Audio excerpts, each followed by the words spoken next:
about space. So here we go. What does it mean to live with a star? To explain this, tonight, I want to take you into outer space and show you that it's actually a place with weather. And this weather comes from the fact that we live with a star, the sun. And our roommate, the sun, produces everything that we need to sustain life. It even creates some of the most stunningly beautiful displays in the entire solar system, like these, the northern lights. These shimmering blues and reds and purples and greens literally dance across the night sky. But it's not all good. And the weather our roommate creates is actually a huge problem. 5 years ago, I didn't even know what it meant to have weather in space. But then my first professor here in Colorado taught me about space weather. And I learned that understanding this connection between the sun and the earth is important to maintaining our current lifestyles. So what is space weather? Well, it starts at the sun. And maybe you're thinking of the sun like this. Are you wondering how this can create weather in space? Well, I want to show you a little closer in IMAX resolution from space. So what are we seeing here? The sun's magnetohydrodynamic activity, obviously. But this activity is what allows the sun to create space weather natural disasters. And these come in two forms. The first is a solar flare. This is just an explosion of radiation, like a hydrogen bomb going off at the surface of the sun. You wouldn't want to be sitting in front of this radiation, but the Earth and all of us often are. The second form of natural disaster is a coronal mass ejection, or a CME. These are clouds of magnetic material that blow up off the surface of the sun, moving at millions of miles per hour and weighing as much as Mount Everest. If this magnetic cloud hits the Earth, it rams the sphere around us, created by our magnetic field, and dumps energy into our atmosphere. This is where the northern lights come from.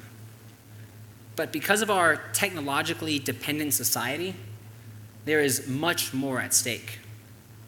This is space weather. So why should you care? Well, CMEs wreak havoc on our technologies. And a big enough event can knock out satellite communications and sever GPS connection and induce enough electricity in our power grids on the ground that we can have blackouts lasting days, months, maybe even years. 3 years ago, an enormous CME barely missed us. Had it hit, the results would have been devastating. The economic impact would have been the equivalent of 20 Hurricane Katrinas. Well, we're completely screwed. And that's my talk. Thanks so much, everyone, for coming out. We're not screwed, and all is not lost. And the real question we should be asking is, what can we do about this? That's where my research and the unique approach of the space weather community come in. We basically have to follow 2 steps in our approach. And the first is to study the physics. We now have instruments on Earth and in space that are studying our interaction with the sun 24/7. It's our job as physicists to use these observations to understand space weather well enough to be able to predict it. We're not there now, though. Do you remember what regular weather forecasts were like 50 years ago? They were not good. But that's about where we are with space weather forecasts now. But we're rapidly improving. We now use all of our observations from space and the most advanced mathematical tools to couple this with sophisticated models of the space environment to study and predict space weather. With enough understanding, we can create better predictions. The second step in our plan is an active response.